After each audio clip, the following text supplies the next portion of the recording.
Assalamu alaikum and welcome to Jinnah Institute series on democracy and multiple other subjects that we've been bringing to you.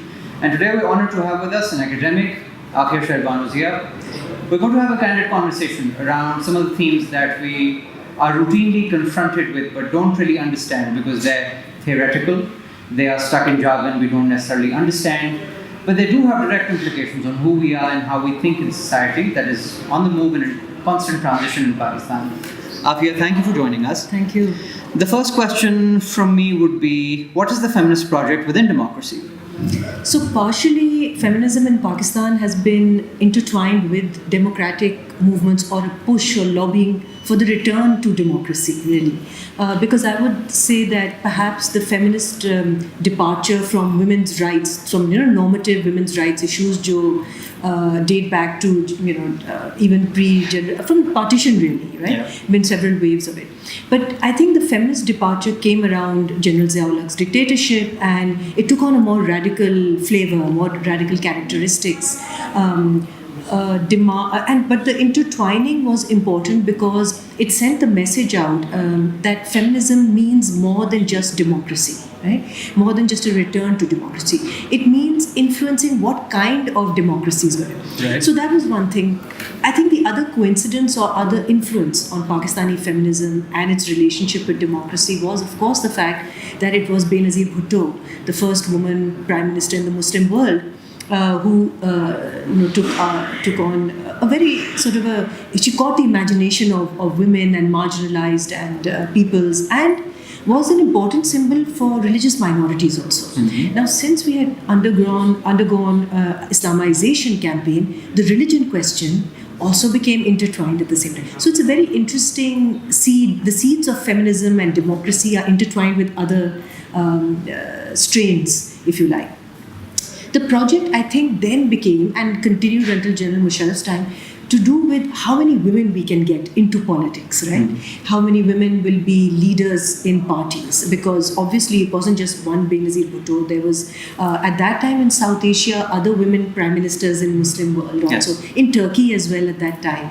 So I think that idea of women being in politics caught the imagination of the region and made the democracy project, if you like, as you ask, a compelling one.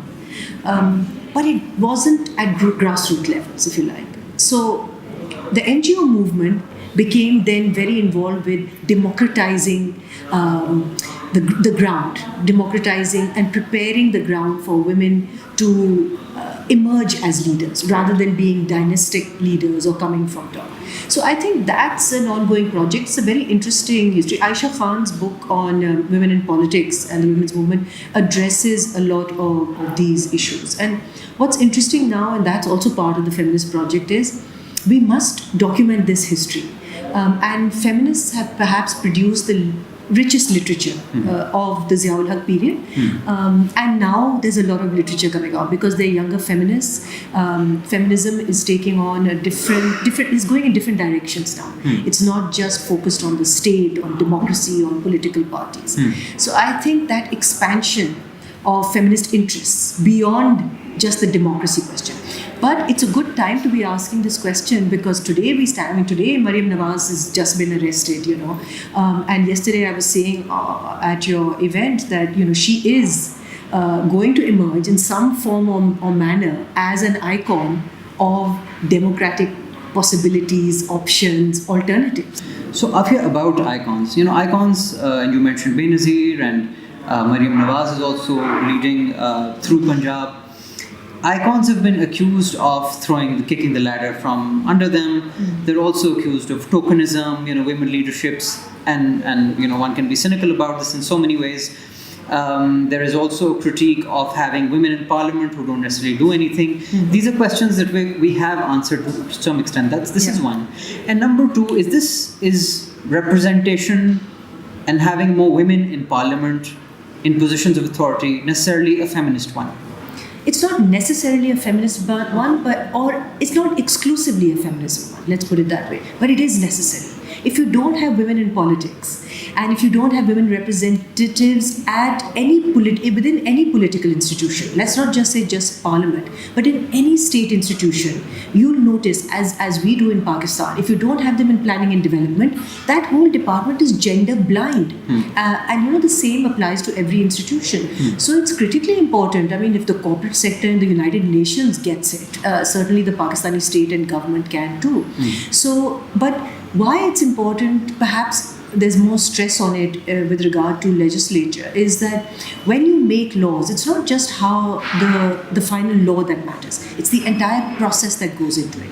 And critical in that is the engagement of legislators with movement and with women who they are supposed to be representing. That connectivity, that dialogue if you look at every single law that's been passed in Pakistan that is related to women in some capacity or the other, the debates that have gone behind it have been far more important than the outcome. Right. So the domestic violence law, it took 8 years to get a law passed, right? But the trials and the ups and downs that it's been through revealed so much. The debate about whether it should be within religion or outside of the religious framework, how much, which province signed first, which province signed last, what it signals. So I think the signaling of lawmaking, the process of lawmaking signals something about what kind of voice and agency women can potentially have and the impact that that's going to have. So every province, so for example, people have this idea that Sindh is an extremely progressive or open-minded or Sufi, the usual stereotypes. And it is. There's no doubt about a certain amount of freedom of presence despite other constraints, but there's also simultaneously tremendous expression of womanhood in the imagination, in folklore, in the culture of Sindh, and in the politics of Sindh as well. But you would think that there would be far more pro-women laws passed, by the Sindh Assembly, but in fact it's been Punjab which has taken the. So I think it's important to understand what's going on. It's fairly what we think is a conservative, province, has conservative thinking, conservative parties, if you like, and it's been slow on the uptake.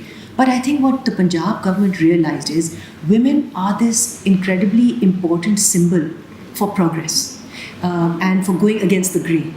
And if you do, if you pass pro-women laws, there's a certain legitimacy and a credibility that you carry not just at the local level but internationally also. Right? So you wear it as a badge, as an emblem. And I think the Nawaz Sharif government realized this very quickly. The People's Party government has always been considered certainly not anti-women, at any point. So I think it's taken for granted that the People's Party will pass and be pro-women. But there was a certain interesting competitiveness within Parliament. That's right. And we are going to always be the beneficiaries of it, right? If we play it off. So Khyber Pakhtunkhwa has suffered because of this, which is why I worry about, and I think it's going to be very interesting to see how tribal women, or women of the tribal areas, if you like, are going to find ways to. They're very interested in politicking and being part of the electoral process. Look at the progress we've made over there. In 2013, there were about 14 polling stations that had 0 women's votes casted. The law changed. So when you ask why is law important, the ECP's Election Commission's law changed, and now unless you had 5% or 10% women's vote in it, your vote gets cancelled. Everybody was on board suddenly. Suddenly everybody's interested in mobilizing women to vote. And there was in 2018, not a single poll where 0 women vote were cast, right? And there's been indeed, etc., recounting because this is progress. And this is the importance of women's voice. It's leveraging itself for other rights also. Right. So that's why, to answer your question, that's why the process of women politicking being taken seriously as voters and as legislators. Now, you may be, and that's our criticism also, that do they represent a certain class politics? That's an inside and outside relationship, a sort of a track 2 relationship. Right. So, lady health workers they may not be in Parliament, but they certainly have representatives from Sindh or Jacobabad who they lobby for their rights. Sometimes they're fighting against the government, and then they lobby with the judiciary. So, outside of assembly, we will continue. The movement always continues to find this way. But it's extremely important to have allies in Parliament. extremely important. You know, it's interesting that you mentioned track 2 as well here. There are certain policy domains that are covertized where, to an extent, where there is no ingress of women, other groups, and not just across the men and women. It's foreign policy and defense in Pakistan is a very, very private affair. What is the feminist narrative in Pakistan, if there is one, on foreign policy and the state as well? So in the 1980s and 1990s, feminism in Pakistan was completely and very deeply, almost very importantly connected to South Asia. And we used to comment on each other's states, whether it was Bangladesh, India, and there used to be a South Asian feminism, right? And moving on similar themes, thoughts, and a people-to-people talk, people-to-people women's groups, and discussions around feminisms in the region. And it went right up into 1995 in Beijing with the World Conference on Women. There were regional representations. I've seen a steady and weird dismantling of that, partially because of global compulsions like globalization, where we've started looking elsewhere, and that's not a bad thing. You look in other parts of the world for feminist resonance or identities, and a new generation has cropped up, getting influences from all over, whereas my generation grew up under that South Asian identity umbrella. I think the reconnection with South Asia has not happened. We know feminists from my time, but I don't know young feminists, and I don't know if younger feminists in Pakistan or Bangladesh are necessarily connected with each other. Perhaps on social media, perhaps they read each other's novels or fiction or work that is popular, but everyday normative routine politics, even parliamentarians, we used to meet so often across countries. That doesn't happen as much as one would like it to happen. But what's happened is more and more women, as in our country, foreign policy ministers in Pakistan and spokesperson, a few of them, have been women.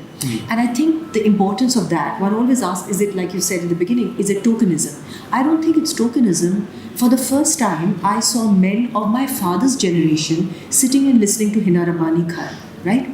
And they had to take her seriously. And they did take her seriously. And I think it broke down this idea of what was being discussed earlier in the session also. Does it always have to be old white men who are important enough or wise enough to hold forth on foreign policy or global policy or economics? Are there such hard subjects that only men can understand them? And I think Jinnah Rabbani or Sherry speaking, or Miss Jendra speaking, I think it breaks down this myth that only men can speak on or are able to, or it's such a hard subject or hardcore kind of thing. I like the idea that Jinnah Rabbani had a male advisor, but she was the one who was seen as the leader for it. And and that's what I think it is important for younger women to be encouraged, and I think it will happen. There is no doubt in my mind that more women are joining the civil service, as my bureaucrat friends tell me, and they will become a spokesperson and become important. I don't think it will happen fast enough unless there is a policy push for it, unless feminist groups demand it and encourage each other to become part of it. There's a certain sort of self-doubt also. Because when the spotlight is on feminists, they expect you to get it perfect also. When in their parliament, you'll ask the question, why is she not speaking enough, right? Which you may not ask of a male parliamentarian. So our expectations of feminists or representatives go far beyond those of male judges, bureaucrats, representatives. We expect them to deliver more, and I think that's okay. It'll be a better world if we try and live up to those, but our own expectations, not necessarily male expectations, or not, importantly, not duplicating male foreign policy ideals always. We can challenge that and bring in a different, that's the whole idea of feminizing policy or feminizing the state as well. Ms. Zia, you always pack in so much in one answer, and we've pulled you out of a conference session. Thank you very, very much for joining us. It's a pleasure. With that, thank you very much, and we'll join you on our next episode of the Democracy Series. Thank you.